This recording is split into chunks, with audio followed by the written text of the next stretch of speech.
நன்றி ஐயா, அருமை. இன்று அடுத்ததாக இலக்கிய சுற்றுரை வழங்க இருப்பவர் இடைக்கழி நாட்டு எழுச்சி கவிஞர், இலக்கிய சிற்பி, தமிழ் ஆர்வலர், தலைநகர் தமிழ் சங்கத்தின் வளர்ச்சிக்கு உறுதுணையாக இருப்பவர், பல்துறை வித்தகர் கவிஞர் கா. தெய்வ கணபதி ஐயா அவர்களை இலக்கிய சுற்றுரை வழங்க வருமாறு அன்புடன் அழைக்கிறோம்.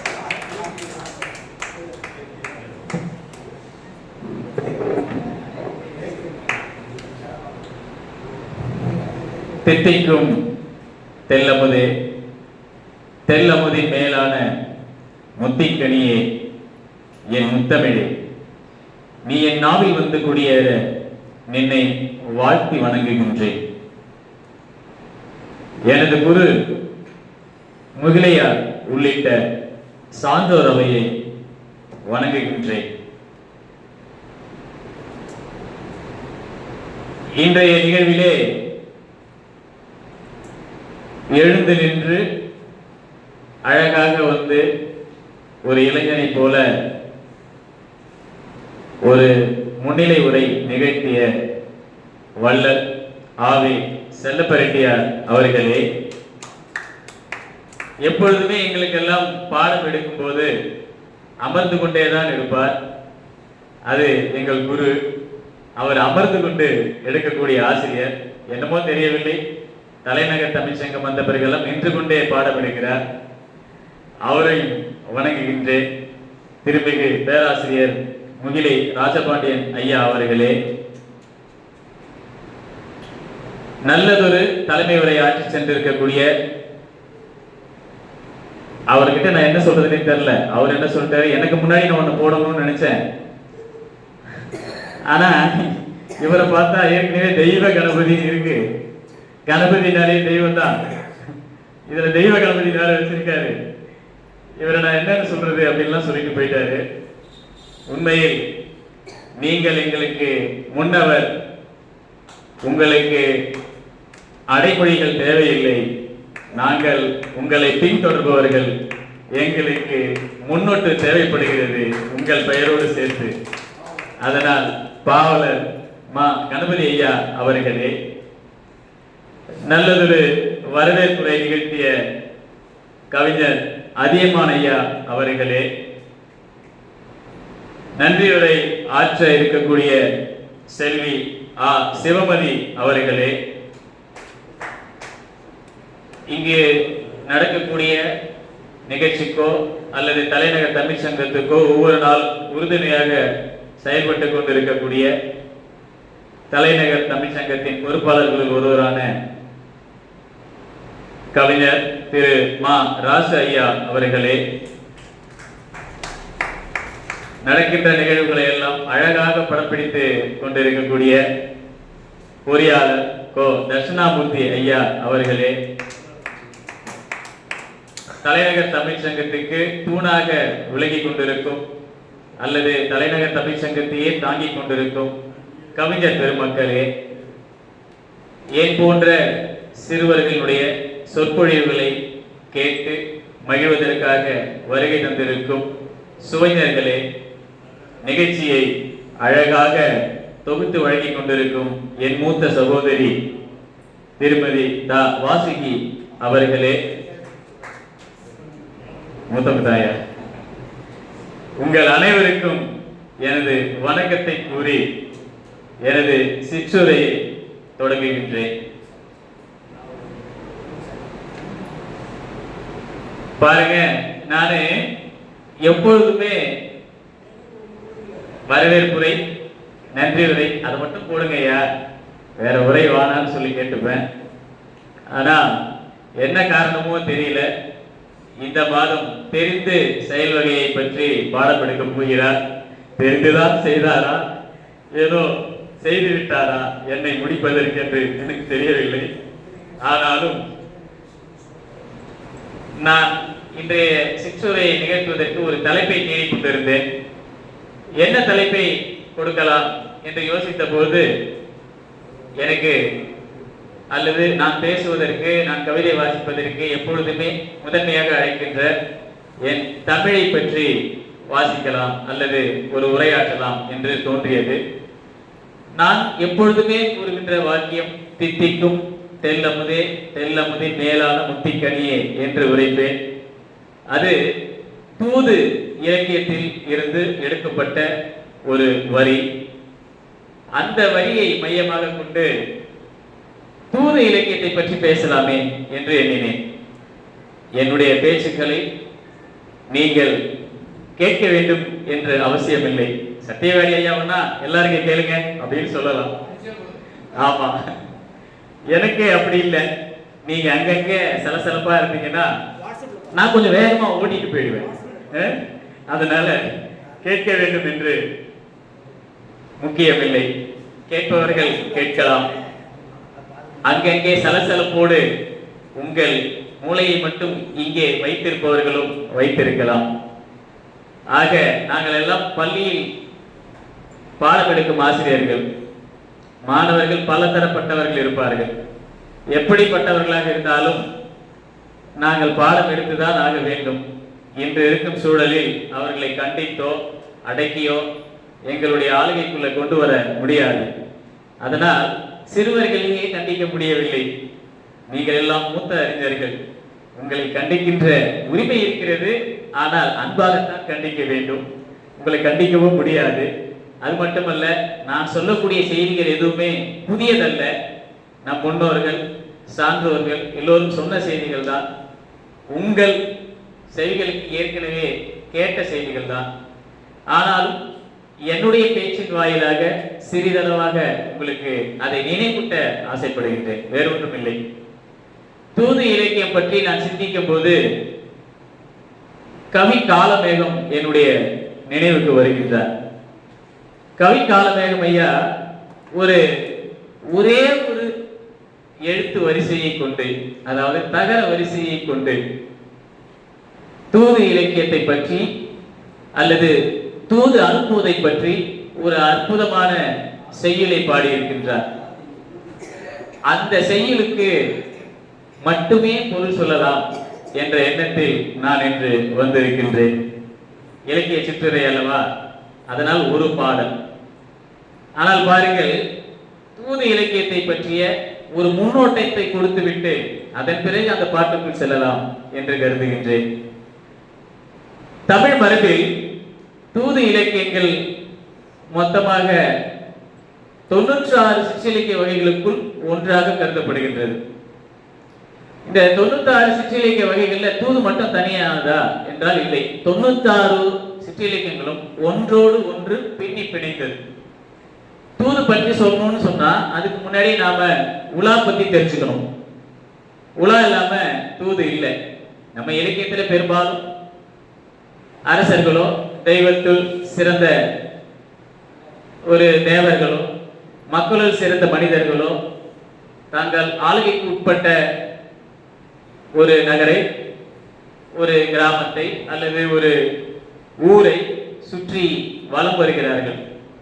அவ்வாறு வலம் வருகின்ற அவர்களை, அவர்களுடைய படைகளை, அவர்களுடைய செம்பாந்த பெருமைகளை எல்லாம் ஊரில் உள்ள பெண்கள் கண்டு மகிழ்கின்றார்கள். பெண்கள் கூட 7 வகை பெண்கள் இருக்கிறாங்க. இது உலா இலக்கியம் சொல்லும்.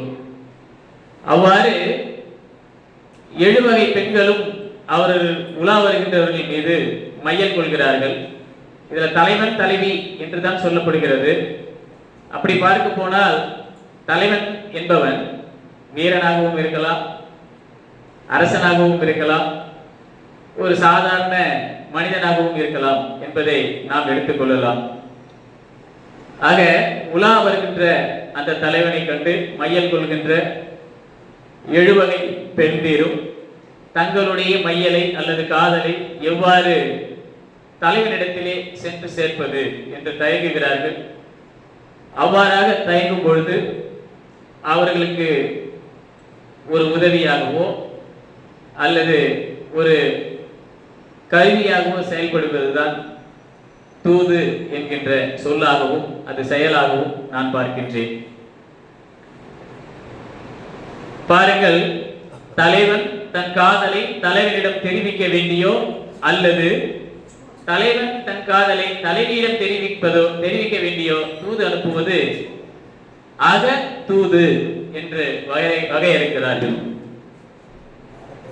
அது இல்லாமல் சமூக கடமைகளான அரசியல், போர், வீரம், நட்பு இன்னும் பிறவற்றை அடிப்படையாக கொண்டு பாடப்படுவது புறத்தூது என்பதால் திருக்குறள்ல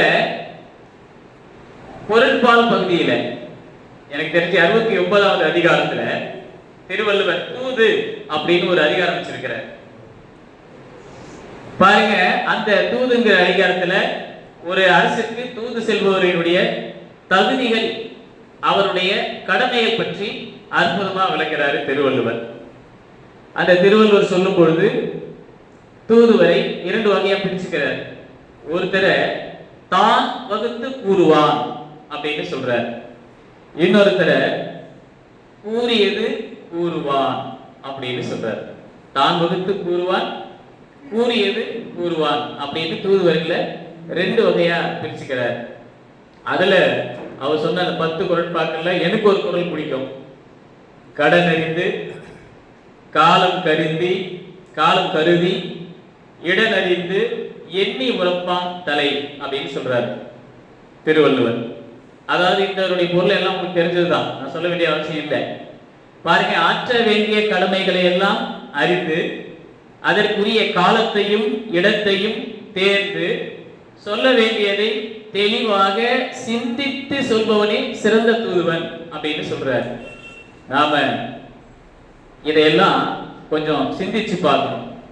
ஆனா பாருங்க, பெருந்தேவனார் எழுதிய பழந்தமிழ் பாரத வெண்பா அப்படின்னு ஒரு நூல் இருக்கிறது. அதுல ஒரு பாடல், தான் வகுத்து கூறுவானை தலையாய தூதன் அப்படின்னு சொல்லுது. கூறியது கூறுவானை இடைத்தூதன் அப்படின்னு சொல்லுது. ஓலை கொண்டு சொல்றான் இல்லையா, தூதுவன் ஓலை கொண்டு போயிட்டு இருப்பான் இல்லையா, அவனை கடை தூதன் அப்படின்னு சொல்லுது. இது சொல்றது பெருந்தேவனார் எழுதிய பழந்தமிழ் பாரத வெண்பா. இதெல்லாம் ஒரு பக்கம் இருக்கட்டும். உங்களுக்கு எல்லாம் நிறைய பேருக்கு கதையெல்லாம் தெரியும். நம்ம முகில்சன் ஐயாவை கேட்டீங்கன்னா அற்புதமா கதை சொல்லுவார், மொழிபெயர்ப்பு கதை. நம்ம கிட்ட கூட ஒரு மொழிபெயர்ப்பு கதை சூப்பரா இருக்கு. A secret way, ஐயா டக்குன்னு சொல்லுவார், ரகசிய வழி. நம்ம தமிழ்ல சுந்தரனார் அவர்கள் மனோன்மணியம் அப்படிங்கிற பேர்ல அற்புதமா கதை தழுவல் எழுதியிருந்தார். அதுல அமைச்சர் குடிலனுடைய மகன் பலதேவன் என்பவன் தூது செல்லும் பொழுது, அவன் சரியான தூதுவன் இல்லை, அவனுக்கு வேற ஒரு ஆசை இருக்கு. அப்படிப்பட்ட ஆளுங்களை தூதுவா வச்சுக்க கூடாது அப்படின்றதுக்கு ஒரு எடுத்துக்காட்டா இருக்கிறது அந்த இலக்கியம். அப்ப தூதுவன் முறையற்றவனாக இருந்தாலோ அல்லது திறமையற்றவனாக இருந்தாலோ அல்லது பகைவனாக இருந்தாலோ அல்லது சூழ்ச்சிக்காரனாக இருந்தாலோ அவனால் ஏற்பட்ட போரினால் அடைந்த துன்பத்தை அந்த மனோன்மணியம் அழகாக நமக்கு எடுத்துரைக்கும். அதையெல்லாம் நீங்கள் அறிந்ததே. பாருங்க, இவ்வளவு நேரம் நம்ம தூதுவை பத்தி பார்த்துட்டு இருக்கிறோம்.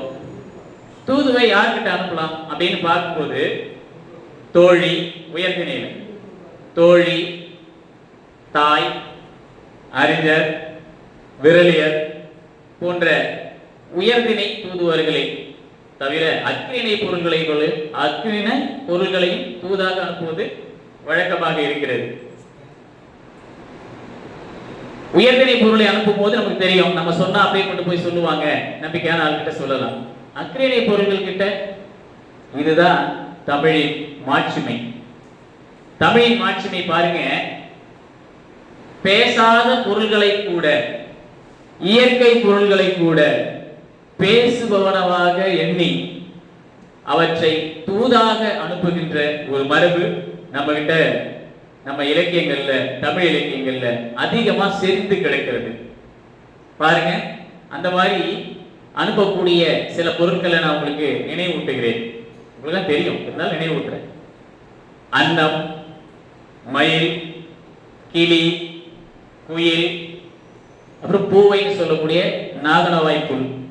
பாருங்களேன், இதெல்லாம் சத்தம் போடுது, அதுக்கு பேசிக்கிட்டு தானே இருக்கு, அப்போ சொன்னதை போய் சொல்லும் அல்லவா அப்படின்னு கூட நீங்க சிந்திக்கலாம். அவை சொல்வது மனிதர்களுக்கு புரியாத பாஷை, ஆனால் அன்புடையவர்களுக்கு புரியும் பாஷை தான். அதனால்தான் காதலுக்கு தூது செல்லும் போது இவைகளை பயன்படுத்துகிறார்கள் அப்படின்னு நான் நினைக்கிறேன். இயற்கையில பாத்தீங்கன்னா மேகத்தை தூதா விடுறாங்க, தென்றலை தூதா விடுறாங்க, வண்டை தூதா விடுறாங்க. சிலர் அதுக்கும் மேலாக போய் உணர்வுகளை தூதா விடுறாங்க, மனிதருடைய நெஞ்சத்தை தூதா விடுறாங்க. அது மட்டும் இல்ல, நண்டு, மான் போன்ற மற்ற உயிரினங்களையும் தூதாக விடுறாங்க. எல்லாத்துக்கும் மேல நான் நேசிக்கின்ற தமிழையே தூதாக விட்ட ஒரு இலக்கியம் உண்டு, அதுதான் தமிழ் விடு தூது. தூது இலக்கியங்கள் பத்தி நம்ம நிறைய சொல்லிக்கிட்டே இருக்கிறோம். உயர்திணை அல்லது அக்ரிணை பொருட்களுடைய புகழை நம்ம தூது இலக்கியத்தை பாடியவர்கள் நிறையவே பாடி அதனுடைய சிறப்பை எடுத்து சொல்லியிருக்காங்க. அந்த வகையில முதலில் தோன்றிய தூது அப்படின்னு பாத்தீங்கன்னா நெஞ்சு விடு தூது. நெஞ்சு விடு தூது இது சைவ சித்தாந்த அறிஞர் கொச்சவன்குடி உமாபதி சிவாச்சாரியார் அப்படிங்கிறவரால அவருடைய ஆசிரியருக்கு தான் மறைஞான சிவாச்சாரியார் என்கின்ற ஆசிரியர் மீது பக்தி கொண்ட காரணத்தினால தன்னுடைய நெஞ்சையே தூதாக அவரிடம் அனுப்பி வைப்பதாக இயற்றப்பட்ட நூல் தமிழில் தோன்றிய முதல் தூது நூல் நெஞ்சு விடு தூது என்பதாக நாம் அறிகிறோம். அடுத்ததாக இயற்கையில நமக்கு உணவை கொடுக்கக்கூடிய அல்லது நம்ம வாழ்வதற்கு தேவையான நெல், இந்த நெல்லுடைய அற்புத படைப்பே, நெல்லினுடைய படைப்பே ஒரு அற்புத படைப்புன்னு சொல்லுவாங்க. என்னன்னா, நமக்கு காற்று தேவை உயிர் வாழ்றதுக்கு, அப்புறம் தண்ணீர் தேவை. இது ரெண்டுமே வெவ்வேறு வகையான பொருட்கள். அதாவது காற்று வாயு பொருள், நீர் திரவ பொருள். காற்றையும் நீரையும் உள்வாங்கி நமக்கு, அதாவது வாயு பொருளையும் திரவ பொருளையும் உள்வாங்கி திடப்பொருளாக நெல்லாக, கார்போஹைட்ரேட் சொல்றோம் இல்லைங்களா, நெல்லாக நமக்கு வாழ்வளிக்கின்ற ஒரு அற்புதமான படைப்பு நெல். அந்த நெல்லை தூதாக விட்டிருக்கிறார் ஒருவர். அந்த நூலுக்கு பேரே நெல் விடு தூதுதான். இவர் தென்காசி மாவட்டத்தினுடைய தென்குடிகை அப்படிங்கிற ஊரை சேர்ந்த அனந்த பத்மநாப பிள்ளை என்பவருடைய மகன் வைத்தியநாத பிள்ளை. அவருக்கு நெல்லை தூதாக விடுவதாக அமைந்திருக்கிறது தான். இந்த நூல்ல சுமார் 45 வகையான நெல் வகைகளை ஆவணப்படுத்துவதாக அந்த தூது அமைந்திருக்கிறது. இது நெல் விடு தூது. அடுத்து ஒன்று சொல்ல போறேன், நீங்களா ஆச்சரியப்படுவீங்க. பணம் விடு தூது. இப்ப நான் ஒவ்வொன்று தானே சொன்னேன். நெல் விடு தூது ஒருத்தர் எழுதியிருக்கிறாரு, நெஞ்சு விடு தூது ஒருத்தர் எழுதியிருக்காரு. பணம் விடு தூது ஒருத்தர் மட்டும் எழுதுறது இல்லை, நிறைய பேர் பணத்தை தூதா விட்டுருக்கிறாங்க. நிறைய பேர் பணம் விடும் தூத நிறைய பேர் விட்டுருக்கிறாங்க. திருவள்ளுவர் கூட ஒரு இடத்துல பணத்தை பற்றி, செல்வத்தை பற்றி சொல்லும் பொழுது, பகைவருடைய செருக்கை அறுக்கக்கூடிய கருவி அப்படின்னு அந்த பணத்தை பற்றி, செல்வத்தை பற்றி சொல்றார் இல்லைங்களா? சரி, அப்ப பணம் விடுத்துவது அப்படிங்கிறது மன்னர் விஜய ரகுநாத சேதுபதி மீது சொக்கநாத கவிராயர் என்னும் பலப்பட்டடை சொக்கநாத புலவர் பாடிய நூல். இந்த நூல்ல நிறைய தகவல்கள் இருக்கு. விஜய ரகுநாத சேதுபதி ஐயா இருக்கார் இல்லைங்களா, அவருடைய ஆட்சி காலத்துல இந்த பணத்துக்கு ஒரு 36 பெயர்கள் இட்டு வழங்கப்பட்டு இருக்கிறது. அந்த 36 பெயர்களையும் அவர் பட்டியலிடுறார். நீங்க விருப்பப்பட்டீங்கன்னா நான் சொல்லுவேன், ஏன்னா சொல்லலாமா? சரி. பொன், தாது, அத்தம், ஆடகம், வெறுக்கை, கை, வேங்கை, சாத ரூபம், கல்யாணம், ஏமம், மா, நிதானம், அரி, மாடு, மோகரம், சம்பங்கி, சனான்காடு, சனான்காசு, ஈடு, தங்கக்காசு, சந்தமி காசு, பெருங்காசு, கருவெருமை நாக்கு, பெருங்கீற்று, சன்னகீற்று, வராகன், மாடை, வெட்டு, நாணயம், கோழி விழுங்கல், நண்டு கால், ஊனயம், உள்ளான், கீழாநெல்லி கொட்டை, சில்லறை, மட்டம், கம்பட்டம் அப்படின்னு 36 பெயர்களால பணத்தை குறிப்பதாக அது அமைந்திருக்கிறது. பணத்தை புழக்கத்தில் விட்டவர்கள் சிலரது பெயர்களையும் பணம் சேகரிப்பது என்பதையே குறிக்கோளாக கொண்டு எப்படியெல்லாம் குறுக்கு வழியில கையாண்டு பொருள் சேர்க்கிறார்கள் என்பதையும் அந்த நூல்ல அவர் ரொம்ப அழகா சொல்லியிருக்காரு பலப்பட்டடை சொக்கநாத பிள்ளை அவர்கள். அடுத்ததா சூரிய நாராயண கவி அப்படின்னு சொல்லப்பட்டவரால இயற்றப்பட்ட சின்ன வண்டியனார் பணம் விடுத்துவது அப்படின்னு ஒரு நூல் இருக்கு. அது இல்லாம புள்ளை, அதாவது குமரன் மலை அப்படின்னு சொல்லுவாங்க இல்லையா, புள்ளை என்னும் ஊரில் கோவில் கொண்டிருக்கக்கூடிய முருகப்பெருமான் மீது காதலுற்ற பெண் ஒருத்தி அவரிடம் கடவுளுக்கு எதுக்கு காசு, கடவுள்கிட்டயே பணத்தை தூதாக அனுப்புவதாக எழுந்த ஒரு நூல் தான் புள்ளை குமரேசர் பணம் விடுத்துவது அப்படின்னு ஒரு நூல். ராமேஸ்வரத்துல ராமலிங்க கேசர் பணம் விடுத்துவது அப்படின்னு ஒண்ணு இருக்கு. அதே போல மாதை வெங்கடேசந்திரன் பணம் விடுத்துவது அப்படின்னு ஒரு நூல் இருக்கு. கவிராயர் பணம் விடுத்துவது அப்படின்னு தூது இலக்கியங்கள்ல பணம் விடு தூது அப்படிங்கிறது மிகுதியாக இருக்கிறது. இக்காலத்திலும் பல கவிஞர்கள் தங்களுடைய கவிதைகள்ல பணத்தை தூதாக விடுறாங்க அப்படின்றத நாம தெரிஞ்சுக்க முடியும். அடுத்ததா கண்ணாடி விடு தூதை பற்றி பார்க்க போறோம். கண்ணாடி எல்லாமா தூது விட முடியும்? நாம போய் முகம் பார்க்கிற கண்ணாடி, முகம் பார்க்கிற கண்ணாடியவே தூதா விடுற மாதிரி தன்னுடைய அழகை எடுத்து சொல்ற மாதிரி ஒரு தூது அமைஞ்சிருக்கு. இது பாருங்க, கோயம்புத்தூர் செட்டிப்பாளையத்தை சேர்ந்த மகாவித்துவான் குட்டியப்ப கவுண்டர் அப்படிங்கிறவரு திருப்பேரூர் பட்டியசர் கண்ணாடி விடுத்துவது அப்படிங்கிற ஒரு நூலை இயற்றி இருக்கிறார். இதுல திருப்பேரூர் இறைவனான பட்டீசனிடம் தன் அன்பை கூறுவதற்காக தலைவி தன் கையில் வைத்திருக்கும் கண்ணாடியை தூதாக அனுப்புவதாக எழுதப்பட்ட நூல் அப்படின்னு சொல்றாங்க. அது மட்டும் இல்ல, இதுக்கு அப்புறம் தான் நான் முதல்ல சொன்ன தமிழ் விடுத்துவது அப்படிங்கிற நூலை பத்தி சொல்ல போறேன். இந்த தமிழ் விடுத்துவது பாத்தீங்கன்னா மதுரையில கோயில் கொண்டிருக்கக்கூடிய சோமசுந்தர பெருமானிடம் ஒரு காதல் வயப்பட்ட பெண் தன்னுடைய காதலை எடுத்து சொல்வதாக அமைந்திருக்கிற நூல். ஆனா இதனுடைய ஆசிரியர் யாரு அப்படின்னு இதுவரைக்கும் கண்டுபிடிக்கவே இல்லை. தமிழ் அன்னையே இவள் தூதாக விடுக்கிறார். அதுல தமிழினுடைய ஆற்றலை, தமிழினுடைய வளத்தை பெருமையாக எடுத்து கூறுகின்றார். தமிழ் இலக்கிய தூது இலக்கிய வரலாற்றிலேயே மிகவும் சிறப்பான நூல் தமிழ் விடு தூது என்பதை அறிஞர்கள் பலராலும் ஏற்றுக்கொள்ளப்பட்ட ஒரு சிறந்த செய்தியாகும். இவ்வளவு நேரம் இதெல்லாம் பார்த்தீங்களா? இதுக்கு மேல விலங்குகளை தூதா விட்ட இடத்துல மான் விடு தூது அப்படின்னு ஒரு தூது இருக்கிறது. இது பாத்தீங்கன்னா சிவகங்கை சமஸ்தானத்தில் அமைச்சராக இருந்த முல்லையூர் தாண்டவராய பிள்ளையை பாட்டுடை தலைவராக கொண்டு மிதிலைப்பட்டியில் வாழ்ந்த குழந்தை கவிராயர் என்பவரால இந்த நூல் இயற்றப்படுது. தலைவனை கண்டு மாலை வாங்கி வருமாறு மானை தூதாக விடுத்ததுனால இந்த நூலுக்கு மான் விடு தூது அப்படின்னு பேர் இருக்கு. இதுக்கு மேல கொஞ்சம் எல்லாம் நாகரிகமா இருந்தது. விரலி விடுத்துவதெல்லாம் இருக்கு, நான் அதை எடுத்துக்கல. அதெல்லாம் இலக்கியத்துல வர்றதுனால முதல்ல விரையில எல்லாம் தூது விடுவாங்கன்னு சொல்லிட்டேன். பகடியா சில பேர் தூது விடுறதெல்லாம் இருக்கு. இங்க பாருங்க, ஒருத்தர் கழுதை விடுத்துவது அப்படின்னு எழுதியிருக்கிறாரு.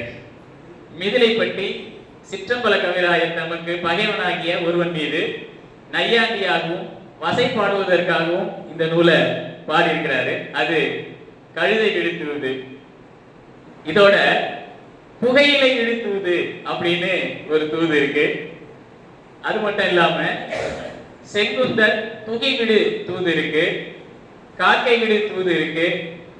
இவை தவிர பின்னத்தூர் நாராயணசாமி ஐயர் எழுதிய பழையது விடுத்துவது, அவர் ரொம்ப ஏழ்மையில் இருந்திருப்பார் போல, என்ன மாதிரியா என்னன்னு தெரியல. நான் தினமும் பழையதான் சாப்பிடுவேன், விரும்பி சாப்பிடுறது பழையது. அவர் அந்த சாப்பிடுற பழையதையே தூதா விட்டுருக்கிறார். அவருடைய வறுமையை கண்டு கொள்ளாத போது, அந்த நூலை படிச்சு பார்த்தேன், ரொம்ப அற்புதமா இருக்கு.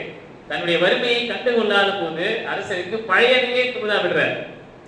அது மட்டும் இல்ல, செருப்பு விடு தூது, செருப்பை தூதா விடுறார். இப்படியான நகைச்சுவையான பல தூது இலக்கியங்கள் இருக்கின்றது. சொல்ல விரும்பும் ஒரு பொருளை கவிநயத்துடன் சொல்வதற்கான ஒரு கற்பனை வடிவம் தான் இந்த தூது இலக்கியம் அப்படின்னு நம்ம பார்க்கிறோம். இதுல ஒரு கவிஞனால தூது விடப்படாத அல்லது விட முடியாத பொருளே இல்லை அப்படிங்கிறது தான் ரொம்ப சுவாரஸ்யமான ஒரு விஷயமா நம்ம பார்க்கிறோம். ரொம்ப நேரம் ஆயிடுச்சுன்னு நினைக்கிறேன். ஐயா திட்டுவாரு, ஏண்டா உனக்கு மேடை கொடுத்தா எத்தனை நேரம் பேசிக்கிட்டு இருப்பேன் அப்படின்னு. கடைசி வரைக்கும் நீ சொன்ன தூது ஒரு பாடலுக்கான விளக்கத்தை சொல்லவே இல்லையப்பா அப்படின்னு கேட்டக்கூடாது இல்லையா? அதனால காதலுக்கு தூது அனுப்புவது குறித்த கவி காலமேகம் தகர வரிசையில் பாடிய ஒரு பாட்டினை நான் விளக்க இருக்கின்றேன். அதுல சொல்றாரு பாருங்க, இந்த பாட்டு ஒரு வாட்டி முதல்ல சொல்லிடுறேன், அப்புறம் அதுக்கு பொருள் சொல்றேன். தாதி தூதோ தீது, தத்தை தூது ஓதாது, தூதி தூது ஒத்தித்த தூததே, தாதொத்த துத்தித்த தத்தாதே, துதித்து தே தொத்து நீது. அதாவது துதித்து தே தொத்தியது, ஒத்தியதுன்னு அர்த்தம், தேவையில்லை அப்படின்னு அர்த்தம். அப்புறம் தித்தித்த தித்தித்தது ஓதி திதி அப்படின்னு அந்த பாடல்ல அவர் சொல்றாரு. தகர வரிசைங்கிறதுனால பிரிச்சு பார்க்கறதுக்கு கொஞ்சம் நமக்கு கடினமா இருக்கும். சேர்த்து வாசிக்கும் போது உங்களுக்கு அது உங்களுக்கு புரியாத மாதிரியே இருக்கும். இப்ப நான் பிரிச்சு உங்களுக்கு அதனுடைய பொருளை சொல்லணும்னு ஆசைப்படுறேன். தாதி தூதோ தீது அப்படின்னா என்ன? இப்பெல்லாம் தாதியர் அல்லது செவிலியர் அப்படின்னு நம்ம பேர் வச்சிருக்கிறோம். செவிலி என்பது பேரு, தாதி என்பது வேறு என்பதுதான் என்னுடைய கருத்து. ஐயா அவர்கள் இதற்கு பொருள் முழுமையாக சொல்வார் என்று எதிர்பார்க்கின்றேன். தாதியர் என்றால் பணிப்பெண்கள். செவிலி என்பது, ஏன்னா இப்ப தாதியர்னாலும் செவிலியர்னாலும் நமக்கு ஹாஸ்பிட்டல்ல ஹெல்ப் பண்றவங்கள தான் குறிக்கிறதா வச்சிருக்கிறாங்க. ஆனா ஒரு காலத்துல செவிலி என்பது நற்றாயினுடைய தோழியை குறிப்பதாக நான் அறிகிறேன். அப்ப அவங்கள போயிட்டு பணிவிடை செய்பவர்கள் அப்படின்னு நம்ம எடுத்துக்கலாமா அப்படின்னா கொஞ்சம் இடர்பாடாக இருக்கிறது. அதை ஐயாவினுடைய கருத்துக்கு நான் விட்டு விடுகின்றேன். பாருங்க, தாதி என்பது இந்த இடத்திலே பணிப்பெண்ணை குறிக்கிறது, செவிலியை குறிக்கவில்லை. ஒரு பெண் தன் காதலை செவிலியிடம் சொல்வது கடினம், அதனால் பணிப்பெண்ணை குறிப்பதாக நான் எடுத்துக்கொள்கின்றேன். தாதி தூதோ தீது, பணிப்பெண்கள் சரியாக தூதினை உரைக்க மாட்டார்கள். ஒரு நேரத்தில் ஒருவாறாக இருப்பார்கள். அவர்கள் செல்லும் பொழுது வேறு சிந்தனையோட செல்லலாம். அல்லது எங்க ஊர்ல எல்லாம் அவங்க சொல்லுவோம், ஐயா ஏதோ நீங்கெல்லாம் ஏதோ சபையில தப்பா எடுத்துக்கணும்னா சொல்றேன், ஒரு பொண்ணை பார்த்தா நாங்க சைட் அடிக்கிறோம் அப்படின்னு சொல்லுவோம். சைட் அடிக்கும் போது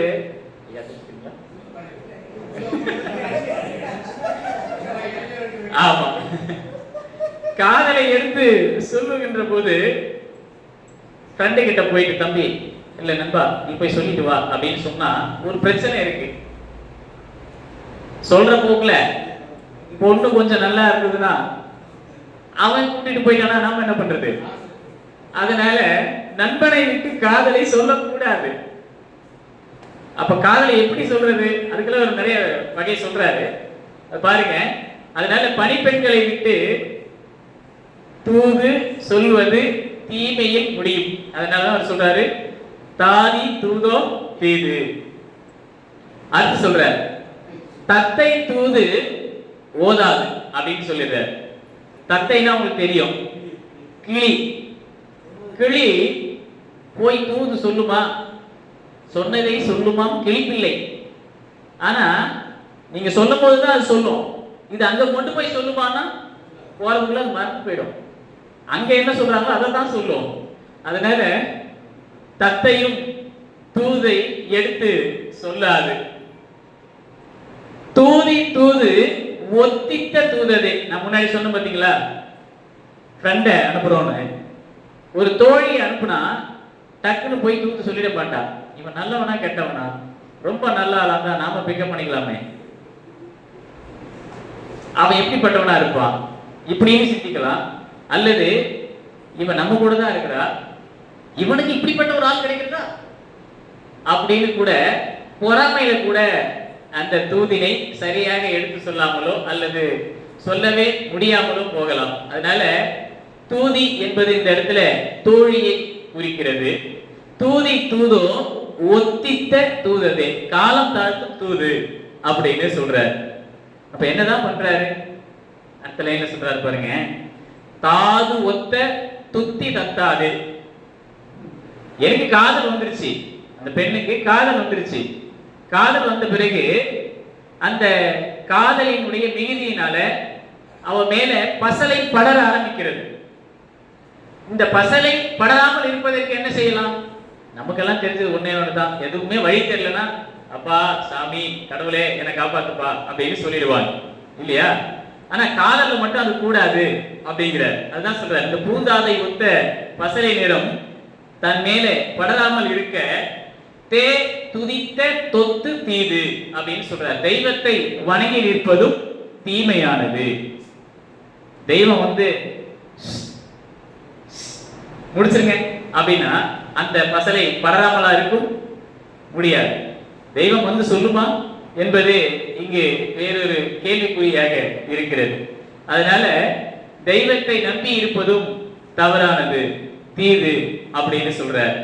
கடைசியா முடிக்கிற இடத்துல சொல்றாரு பாருங்க, தித்தித்தது ஓதி திதி அப்படின்னு சொல்லி முடிக்கிறார் இந்த பாட்டை. யாருக்கே தூதே சொல்லக்கூடாது. கடைசியில தித்தித்தது ஓதி திதினா, உனக்கு காதல் வந்துருச்சா, நீ யார் மீது காதல் கொண்டாயோ அந்த காதலனுடைய பெயரை, அவனை அல்லது அவரை எப்பொழுதுமே ஓதி திதி நினைத்து கொண்டே இரு. இயற்கைக்கு சக்தி உண்டு. ஏன்னா நம்ம முன்னோர்கள் தூது இலக்கியம் நிறைய பாடியிருக்காங்க. அதுல இயற்கையவே நிறைய பேர் தூதா விட்டுருக்காங்க. ஏன் இயற்கையை தூதா விட்டாங்கன்னா, இயற்கைக்கு உன்னுடைய உள்ளத்தில் இருக்கக்கூடிய கருத்தை நீ எங்கு கொண்டு சென்று சேர்க்க வேண்டும் என்று நினைக்கிறாயோ அங்கு கொண்டு அது சேர்த்து விடும் என்ற நம்பிக்கை உண்டு. அப்ப இயற்கையை நாம போற்றணும். அப்ப இந்த இடத்துல என்ன சொல்றாரு, நீ யார் மீது காதல் கொண்டாயோ அவனுடைய பெயரை, நினைவுகளை ஒவ்வொரு நாளும் நினைத்து கொண்டே இரு அப்படின்னு சொல்றார். நினைத்து கொண்டே இருந்தா அந்த காதல் கைகூடும் அப்படின்னு சொல்றார். இந்த இடத்துல பாருங்க, காதலுக்கு தூது என்பது தேவையில்லை. காதலுக்கு அப்ப என்ன தேவை? காதல் என்பது ஒரு ஆண் மீதோ பெண் மீதோ வர்றது மட்டும் நம்ம எடுத்துக்க கூடாது. ஒருவனுக்கு காதல் தனது குறிக்கோளின் மீது கூட வரலாம், அடையக்கூடிய லட்சியங்கள் மீது கூட வரலாம். அப்ப அதுவும் காதல் தானே ஐயா? அதுவும் காதல் தானே ஐயா? அதுவும் காதல் தானே? எடுத்துக்கலாம். அப்போ அந்த காதலை அடைய வேண்டும் என்று சொன்னால் கனவையும் நம்பிக்கையையும் பெற்றுக்கொள். அவனை நினைச்சு நினைச்சு கனவு காண். அதான் இதுக்குள்ள சொல்ற அர்த்தம். நம்ம அப்துல் கலாம் சொல்வாரியா, கனவு காணுங்கள், அதே நம்பிக்கையோடு இருங்கள், உங்களுக்கு நினைத்தது கைகூடும் என்கின்ற அளவில் கவி காலமேகமும் காதலியினுடைய பெயரை நினைத்து அதை கனவாக கண்டு அதே நம்பிக்கையோடு இருங்கள். இந்த இயற்கை கண்டிப்பாக உங்களுடைய காதலை நிறைவேற்றும் என்கின்ற கருத்தை கொண்டிருக்கலாம் என்று எனது கருத்தை உங்களிடம் கூறி நல்லதொரு சிற்றுரை அளிப்பதற்கு வாய்ப்பளித்த தலைநகர் தமிழ்ச்சங்கத்திற்கும் எனது குரு முகிலை ராஜபாண்டியன் ஐயா அவர்களுக்கும் இங்கே கூடியிருக்கக்கூடிய சான்றோர் பெருமக்களுக்கும் இந்த சிறுவனின் உரையை தவறுகள் ஏதேனும் இருந்தால் பொறுத்து கொண்டு என்னை ஏற்றுக்கொள்ளுமாறு உங்களை வணங்கி நன்றி கூறி விடைபெறுகின்றேன். நன்றி, வணக்கம்.